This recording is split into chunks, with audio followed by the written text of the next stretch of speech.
What's up, everybody? This is hopefully one of the last videos that I'm going to film in this room. I know the acoustics are not necessarily desirable, neither is the backdrop, although I do still have my plant if I want to, whatever.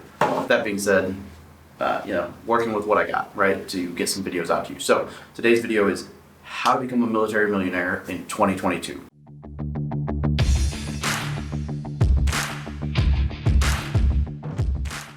And it's simple. It's consistency, right? And there's a couple different things that I have found that generally lead to success when trying to build wealth, especially in the military. And so I want to touch on those real briefly, and then, what questions you got, throw them in the comments. I'll do more videos to expound upon all of that.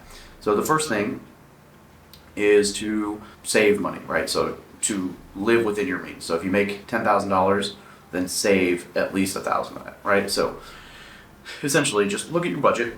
And I'm not saying you gotta get crazy with budgets and spreadsheets and saving money and all this other crazy stuff, but just look at your budget and find where you're spending extra money that you don't need to spend, like eating out or whatever, and just don't spend it as much, don't eat out as often.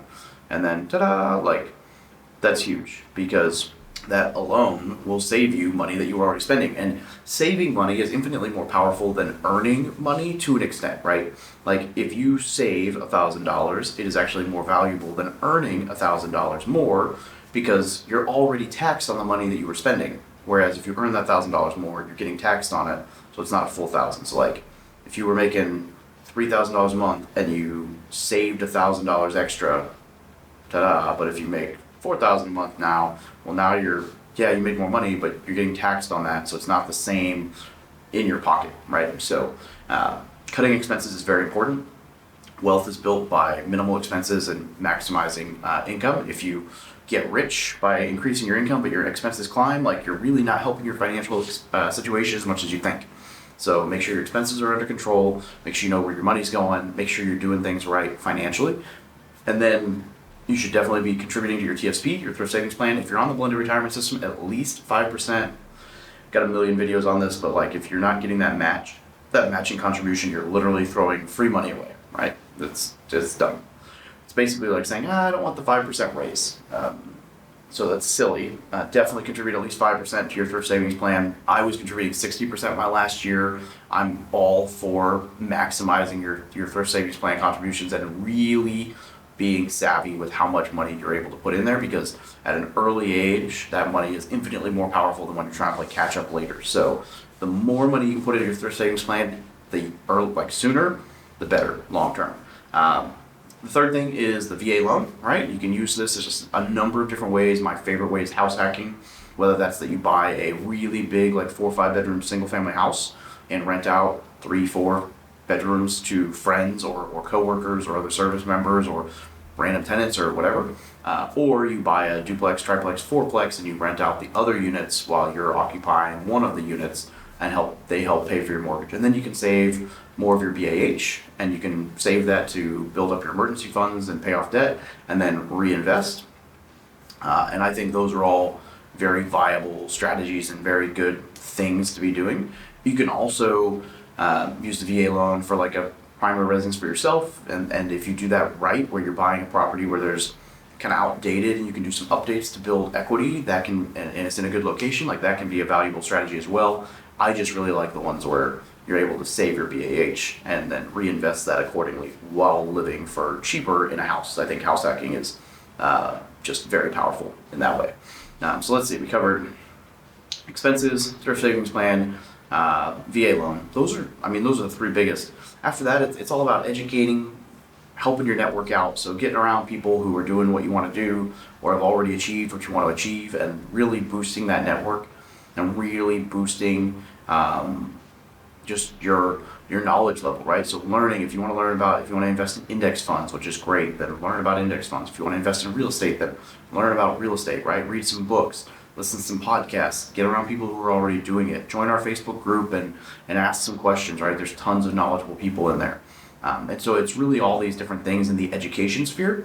And then after all that, you can do some side hustles, right? You can earn extra money. You can do Uber, you can, build a blog, create a YouTube channel, you can resell items from garage sales, you can selfie pics on OnlyFans. Like, there's all kinds of options to earn additional income. And then while you're earning this additional income, the smart thing to do is to save that income, right? For like the long term. Oh, another good one is a barber. There's a lot of people in the military who become good at haircuts on deployment, and then they can use that skill on the weekend. In fact, the guy who just cut my hair works at my buddy's barber shop, and he's active duty Marine and works on the weekends and some nights cutting hair. So I think that's really cool. So you can get some side hustles, and then you save that income to invest, right? Rather than just spending it. Like, don't go and have the side hustle. You make $300 and then you go and buy $300 worth of alcohol. That's like, you're literally just wasting time to get drunk. Like, that's stupid.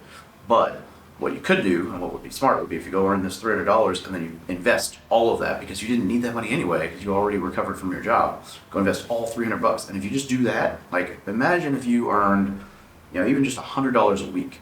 It's $400 a month, right? That's $4,800, almost $5,000 a year. Actually, probably be $5,000 a year. Actually, I'm an idiot. There's 52 weeks. $5,200 a month or a year, but let's assume $5,000 a year. You probably take a weekend or two off, whatever. You do that, and then that's money that you can invest, right? That $5,000, let's say it doubles 4 times, right? It's 5, 10, 20, 5, 10, 20, 40. It doubles 4 times, so it's $40,000 in retirement. It'd be 80 because, 5,000, 10,000, 20,000, 40,000. There's the last double, the 80, right? So $80,000 in retirement if you just invest it every year, right? So do that for a couple of years, it's compounding on itself. It becomes very powerful.